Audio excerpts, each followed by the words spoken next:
Hi friends, money heist web series చూసిన వాళ్ళందరికీ Berlin గుర్తుంటాడు. ప్రొఫెసర్కి అన్న అయిన బెర్లిన్ అతను చేసే శాడిస్ట్ పనులు, అతను చేసే త్యాగలు అన్నీ మనీ హైస్ట్ రిలీజ్ అయినప్పుడు ఆకట్టుకున్నాయి. ఇప్పుడు ఓన్లీ బెర్లిన్ యొక్క ముందు జీవితాన్ని ఎలా ఉందో చూపించడానికి ఈ వెబ్ సిరీస్ తీశారు. ఈ వెబ్ సిరీస్లో 8 పార్ట్స్ ఉంటాయి. ఒక్కొక్కటి 50 నిమిషాలు పైగా ఉంటుంది. ఈ కథ ఏంటో చూద్దాం. బెర్లిన్ ఒక దొంగతనానికి ప్లాన్ వేస్తాడు. ఆ దొంగతనం ప్లాన్ లో భాగంగా అతను ప్రేమలో పడతాడు. అతను ఎవరితో ప్రేమలో పడ్డాడు, ఆ దొంగతనాన్ని సక్సెస్ఫుల్ గా కంప్లీట్ చేశాడా లేదా, అతని టీం మెంబర్స్ అందరూ ప్రమాదం పాలవకుండా తిరిగి కలిశారా లేదా అన్నది వెబ్ సిరీస్ చూసి తెలుసుకోవాలి. ఈ వెబ్ సిరీస్ మనీ హైస్ట్ లాగే సాగుతుంది, ఇంట్రెస్టింగ్ గా సాగుతుంది. ఒక్కొక్క పాత్రకి ఒక్కొక్క కథ కూడా ఉంటుంది. కొన్ని పాత్రలు ఆకట్టుకుంటాయి కూడా. ఈ వెబ్ సిరీస్ లో కొన్ని రొమాంటిక్ సన్నివేశాలు కూడా ఉన్నాయి. మరీ బీభత్సమైన అసభ్యకరంగా ఉండవు, కానీ కొన్ని సెక్స్ సీన్స్ అయితే ఉన్నాయి. ఈ వెబ్ సిరీస్కి ప్రధాన మైనస్ పాయింట్ ఏంటి అంటే మనీ హైస్ట్తో పోల్చుకోవడం.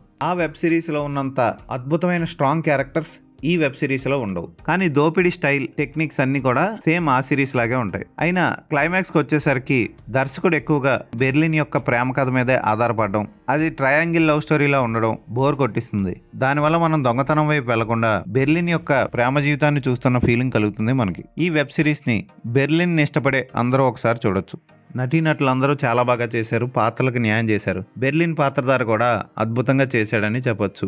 తెలుగు డబ్బింగ్ పర్వాలేదు అనిపిస్తుంది, అక్కడక్కడ తప్పులున్నాయి. ఇంచుమించు 7.5 గంటలున్న ఈ వెబ్ సిరీస్ని చూడడం కొంచెం కష్టమే. అయితే మీరు మనీ హైస్ట్ ఫ్యాన్స్ అయితే ఖచ్చితంగా ఈ వెబ్ సిరీస్ని ఒకసారి చూడండి. మనీ హైస్ట్లోని పాత్రలు కొన్ని క్లైమాక్స్కి వచ్చేసరికి ఎంటర్ అవుతూ ఉంటాయి. ఆ పాత్రలు ఏంటన్నది వెబ్ సిరీస్ చూసి తెలుసుకోండి. ఈ వెబ్ సిరీస్ని మనీ హైస్ట్ ఫ్యాన్స్ ఒక్కసారి చూడొచ్చు. ఈ వెబ్ సిరీస్కి నేను ఇచ్చే రేటింగ్ 2.5/5.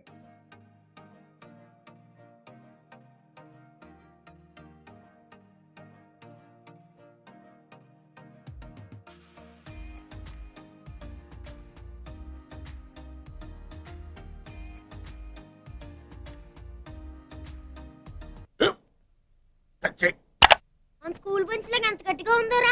కొట్రా, కొట్టు, పర్లేదు, కొట్టు. అబ్బా చేయి నొప్పి పెట్టేసింది బాబాయ్. ఆ, నీకు నొప్పి ఏంటి పెట్టిందా? నువ్వు కొడతావా? కమా బీట్ మీ యార్. వద్దు బాబాయ్. వాడిని నేను కొట్టడం లేదమ్మా, వాడినే నన్ను కొట్టమంటున్నాను. ఆ, నువ్వేం కంగారు పడక్కర్లేదు. అడుగుతావేంటి?